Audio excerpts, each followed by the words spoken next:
నమస్కారం అందరికీ. నేను ఇప్పుడు మా ఊర్లో ఉన్న ఒక గోదాంకి అయితే వచ్చాను. ఇక్కడ చూడండి, ఇక్కడ ఎరువుల బత్తాలు అయితే ఉంటాయి. ఎరువులు కానివ్వండి, నార్మల్గా పిండి ఉంటాయి కదా, పిండి బత్తాలు కూడా ఉంటాయి. మొత్తం మా మండలంలోనే ఇది పెద్ద గోదాం అన్నట్టు. ముల్కనూర్ ఎంసీఆర్బి వాళ్ళు దీన్ని అయితే మేనేజ్ చేస్తారు. చూడండి, ఇవన్నీ మనకు యూరియా, పొటాషు ఈ బత్తాలు అయితే ఉంటాయి. ఇప్పుడు నిన్న వరి పెట్టినాం కదా, మనం వరికి ఒక 2 బత్తాలు అయితే కావాలి. ఇప్పుడు ఇక్కడ తీసుకొని మన పొలం దగ్గరికి అయితే పోదాం. యూరియా, పొటాషు ఇవన్నీ బత్తాలే. ఇప్పుడు మనం బత్తా తీసుకొని అయితే మనం పొలం దగ్గరికి అయితే పోదాం. ఇప్పుడైతే మనం ఈ బత్తా తీసుకుపోయి మన బండి మీద అయితే తీసుకొని పొలం దగ్గరికి అయితే పోదాం. ఇదే గోదాము, మా ఊరు గోదాము.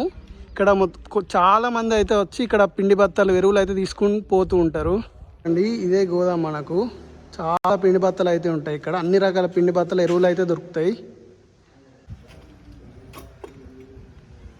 మనం ఇందాక పిండి బత్తాలు తెచ్చినాం కదా, అదైతే ఈ పొలంలో అయితే చల్లుతారు.